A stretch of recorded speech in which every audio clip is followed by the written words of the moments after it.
¿Alguna vez te has preguntado qué les sucede a las personas que reciben la pena máxima por parte del ejército de los Estados Unidos? Quédate con nosotros mientras presentamos la lista completa y revelamos los sorprendentes detalles detrás de estas decisiones extremas. Andrew Paul Witt nació en 1981 en La Crosse, Wisconsin. Callado, reservado y sin llamar demasiado la atención, se unió a la Fuerza Aérea de los E.U. a finales de 2001 y fue asignado a la base aérea Robins en Georgia. Según quienes lo conocían, llevaba una vida discreta, hasta que una noche lo cambió todo.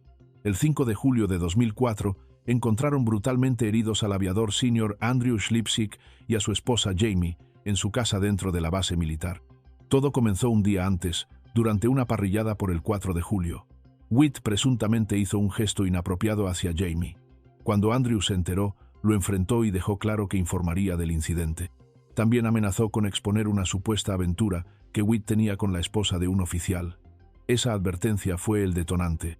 Esa misma noche, Witt regresó, esta vez vistiendo su uniforme, probablemente para no levantar sospechas en la base. En la oscuridad, se dirigió a la casa de los Schlipsiek. Dentro se encontraba otro aviador, Jason King. Fue la primera persona con la que Witt se topó. King intentó escapar y apenas logró salvar su vida. Después, Witt entró en la casa y atacó violentamente a Andrew y Jamie Schlipsiek. El resultado fue devastador. Cuando se descubrió lo ocurrido, la respuesta militar fue inmediata. Witt fue acusado de 2 cargos de homicidio premeditado y 1 de intento de homicidio premeditado. Las acusaciones se basaron en pruebas recogidas durante la investigación de la Fuerza Aérea. Durante el juicio, la defensa de Witt admitió que causó daño a las víctimas, pero argumentó que no fue algo planeado. Witt también habló ante el tribunal y expresó su profundo arrepentimiento. Dijo: «A las familias, a los Schlipsiek y a los Willenberg, lo siento desde lo más profundo de mi ser». El jurado militar no aceptó esa defensa. Tras deliberar, lo declararon culpable de todos los cargos. El 13 de octubre de 2005, un panel militar lo condenó a pena de muerte. Fue el primer caso de pena capital en la Fuerza Aérea desde 1990. La decisión del jurado se vio influenciada por la brutalidad del crimen y el impacto en las familias de las víctimas. El padre de Jamie, Jim Willenberg, expresó su dolor al recordar a su hija como una niña que ya nunca regresaría. El equipo legal de Witt presentó varias apelaciones, cuestionando su condena y sentencia. En agosto de 2013, el Tribunal de Apelaciones Criminales de la Fuerza Aérea anuló la pena de muerte, citando problemas en su defensa durante el juicio. Sin embargo, las condenas se mantuvieron. En 2016 se restableció la sentencia de muerte, pero Witt siguió impugnándola. En 2018 se realizó una nueva audiencia de sentencia y el panel recomendó cadena perpetua sin posibilidad de libertad condicional. Esta recomendación fue aceptada por tribunales superiores y Witt fue oficialmente resentenciado en 2021.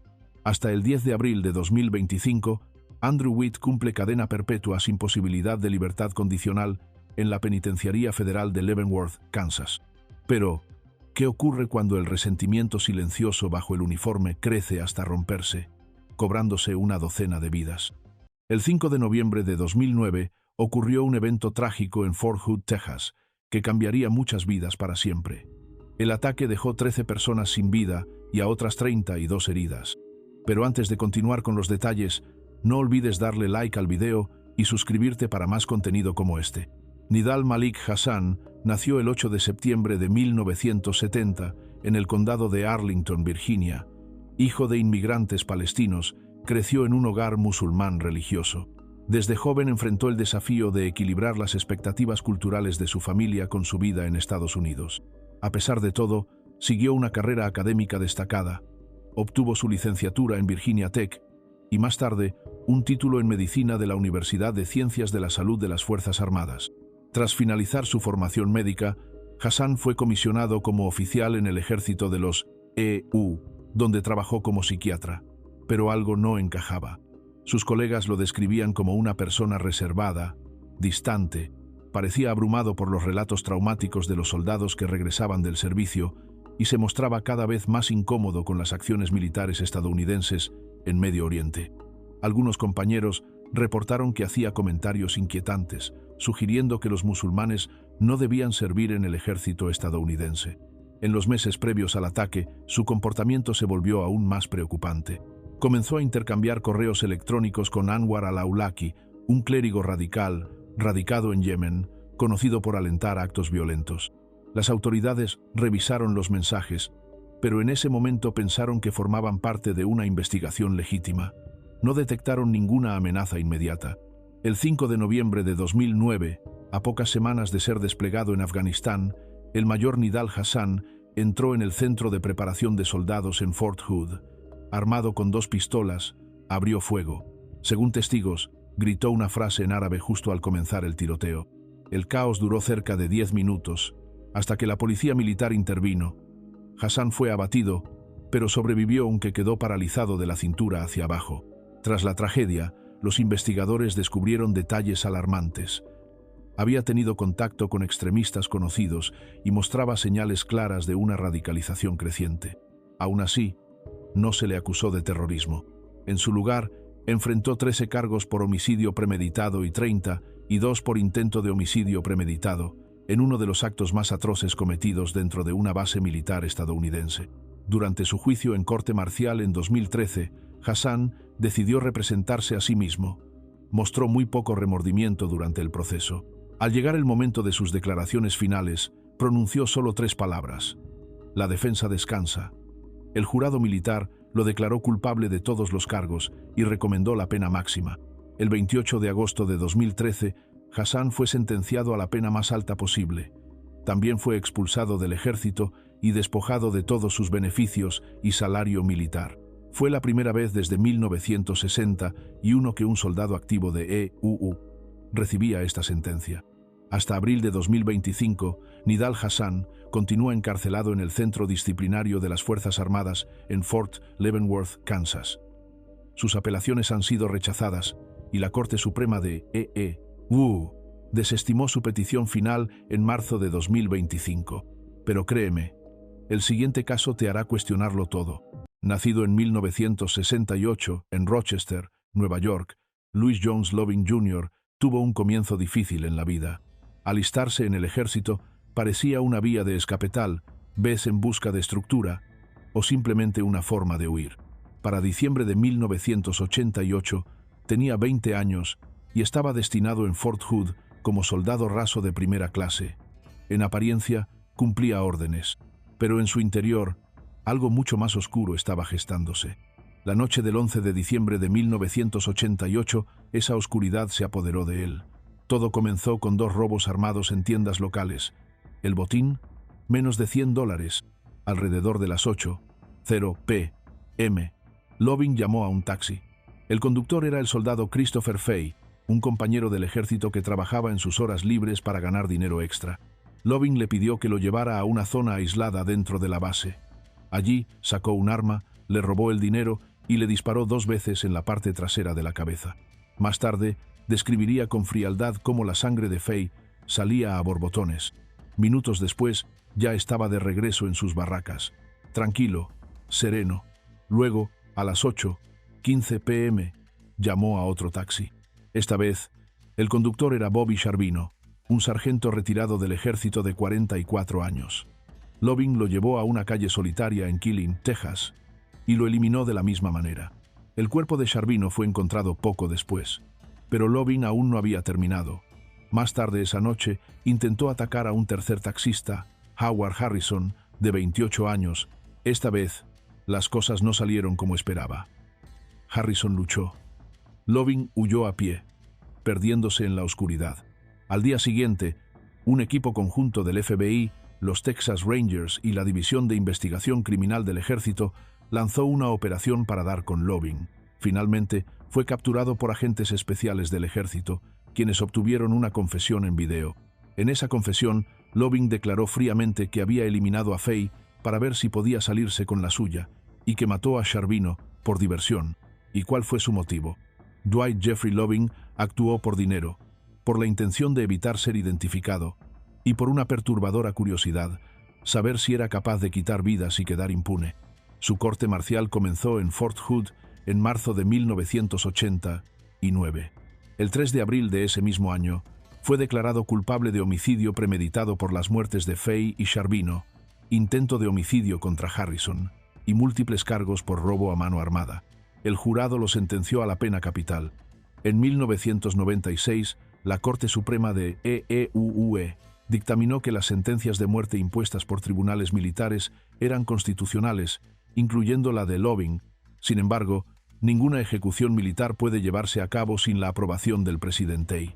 Esa aprobación nunca llegó. Años más tarde, en 2017, el presidente Obama conmutó su sentencia por cadena perpetua sin libertad condicional, citando la larga pausa en las ejecuciones militares y los cambios en la percepción pública sobre la pena de muerte.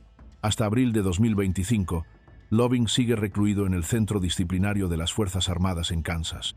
Nacido como Mark Fidel Coles en abril de 1971, Hassan Karim Akbar cambió su nombre tras convertirse al Islam.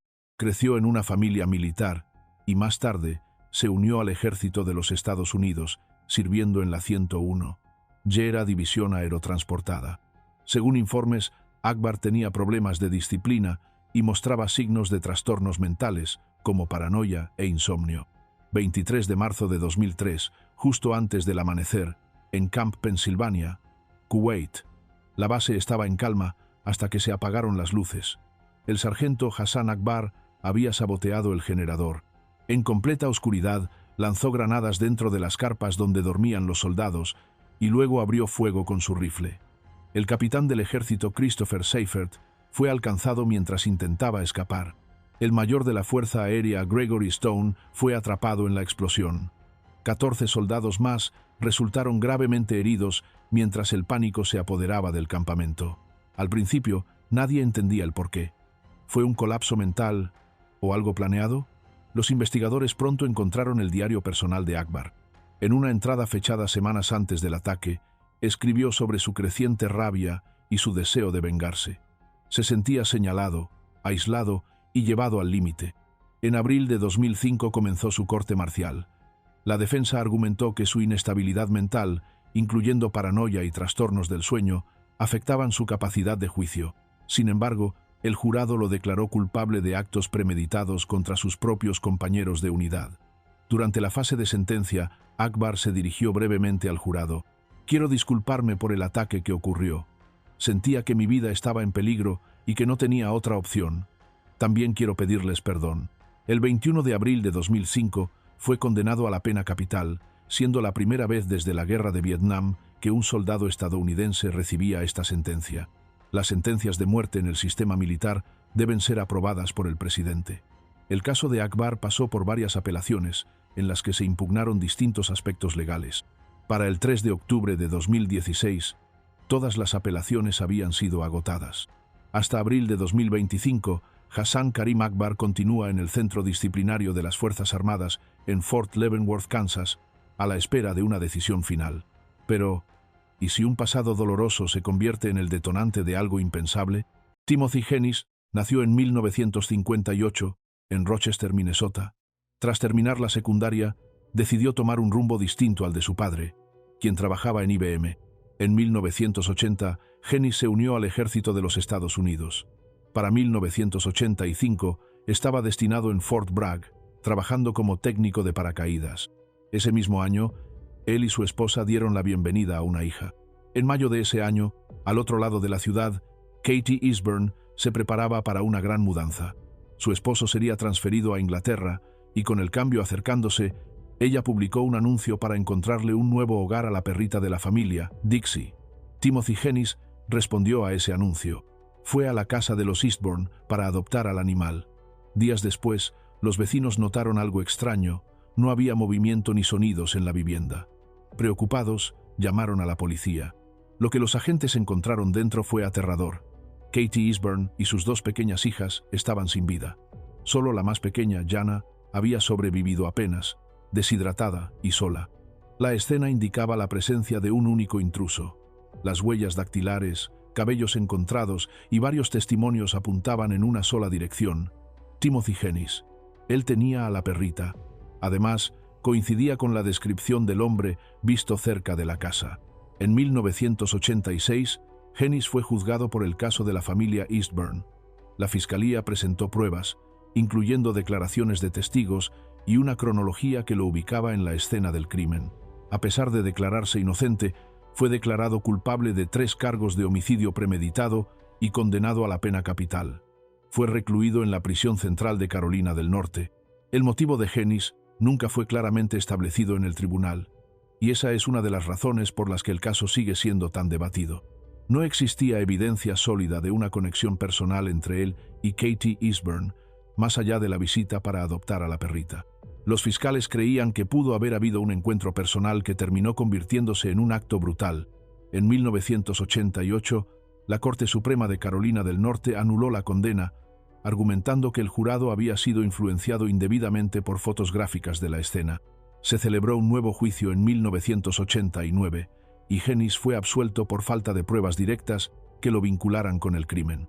Fue liberado y se reincorporó al ejército de EEU, donde finalmente se retiró como sargento en 2004.